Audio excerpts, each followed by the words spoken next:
All right, guys. Hey, Soil Man coming at you here. Working on oats still. This field, Bobby swathed it for Jeff. The other field we straight cut. This field's really yielding well. It's really going good.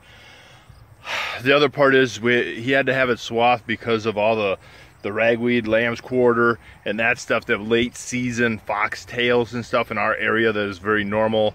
Late season weed pressures, especially in oats, because you're limited on a pre-program, and pre-programs run out pretty good on power, you know. And but a combine is always that balance between how clean can you get the grain tank, how zero loss can you get, kind of deal. It's that balance. But I think it dried up and it's really looking good here while it's been around. So we've established now that I'm very anal about my combine. But coming off the back, you know, anytime you stop a combine and let it clean out before you shut down for the evening, that's a great time to go through your pile of chaff here to see, again, you're double checking your losses. That's money. Every kernel has a value. And we want to keep as many kernels in, but look at all the weed seeds. Look at all them weed seeds that I was able to run enough air to get all this weed seed out, but at the same time, I'm having a hard time to find an actual oat grain, the actual grain itself. So these oats are really, they're 6% moisture. They are just thrashing like a dream. The combine has zero load on it.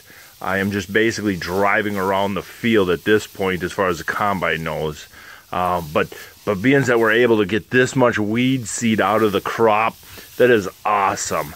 That is less dockage for him. That's less contamination of weed seed, to where if he wanted to reuse this for his own farm, granted, I'd have if he wanted to use this for his own farm, I've got the screener. We could get these weed seeds out, but yeah, then he gets less dockage. If all this weed seed was in that grain tank, he'd have huge dockage. So we're doing good, and I'm liking this. I did talk him into letting me use, that's the field right there that we just combined, we straight cut. He did agree that I could seed a cover crop. I told him I'm going to seed a cover crop. There wasn't much questioning to it. It was, hey, would you mind that I seed a cover crop in there, and then I'll strip till it, and then next summer you can pay me back for the cover crop when you see how great it is. So, because our area, we really need to do that. These water hemps and noxious weeds, we've got to do something different. And it's great when you have a neighbor that's like, I don't care. If you want to try an experiment, do an experiment. Because we all can learn from it, you know. But on that note, guys, I got to take a leak and then get the beast here fired up and get going. You gotta love oats. They're so light. In our area, they're supposed to be 36 pounds a bushel. The average oats around here are around that 28 to 34 pounds. You got 36,000, and that cart is heaped up. It is absolutely as full as I can dare get it. It rubs the unloading spout of the combine.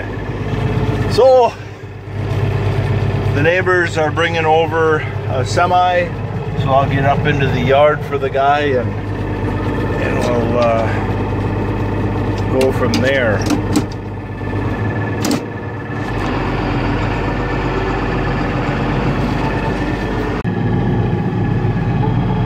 Use my fancy new cylinder, get that auger out there.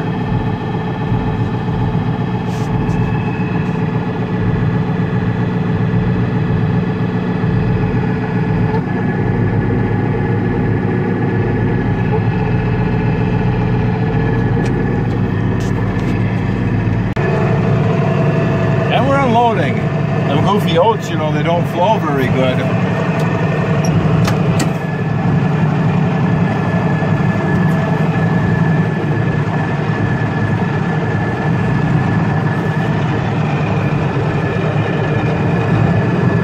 it takes a while to unload the cart, but at least we can fill the semi full.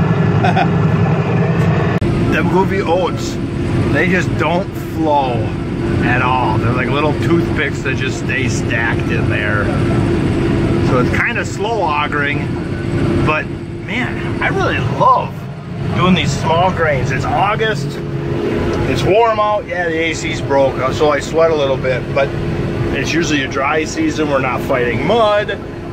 It reduces how many acres I need to get through on soybeans. It's zero wear and tear on the combine compared to beans and corn and fighting mud, and it's so light that the auger, you know, the drivetrain of the auger and the flighting of the auger isn't pushing that much weight. I really love it. I really love it. I'm having a good time. Last pass, then I get to take the combine home and work on my calamity of a soybean and oats field. But it's good because I got a good idea of how the oats did over here, and one oats field next to home, that kind of emergency oats field I did. So yeah, so then I got an idea, a ballpark of where my oats need to be for a yield to be within the average of everybody else this year. So I'm excited. I'm really excited. I enjoy doing small grains. I don't get to do enough. There's hardly any growing around here. I think we're missing a huge opportunity.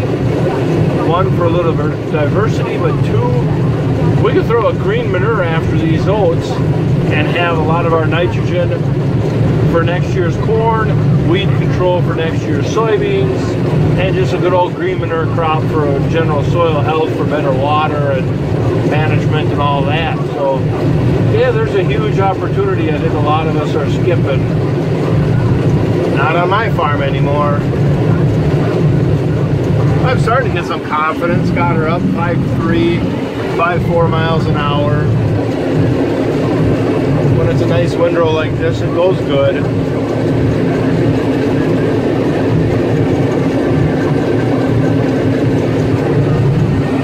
Grain tank's getting full. I just got this half round to do. And of course, I'm going to end up at the opposite end of the field as the grain cart and my pickup. Oh well, that's how it goes.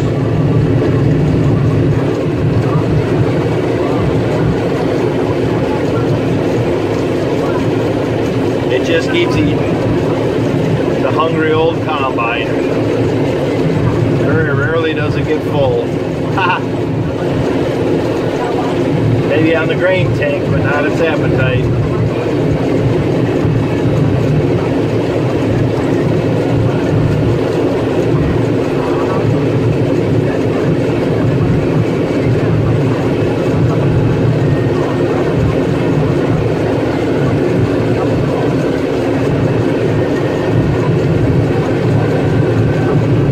You can see some, well, it's hard to see on the camera angle here, but this is kind of the area where there was a lot of lodged, where it was lodged down. You can see my big pile there where I had to stop the combine. You get a ragweed slug in there.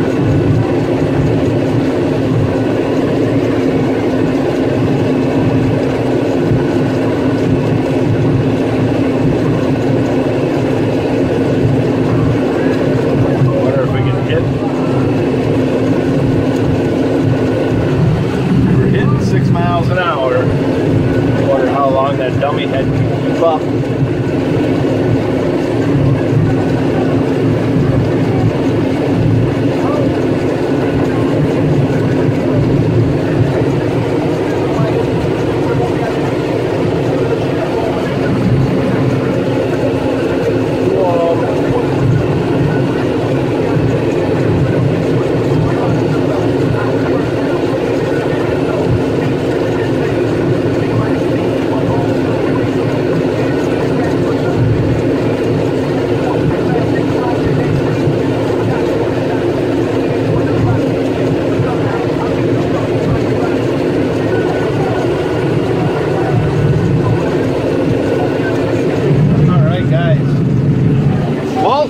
I'm gonna let you go. I'm gonna finish this last few feet and get back to the grain cart, get that sucker empty, and get home. Thank you very much for watching me and joining me on this wonderful combining experience.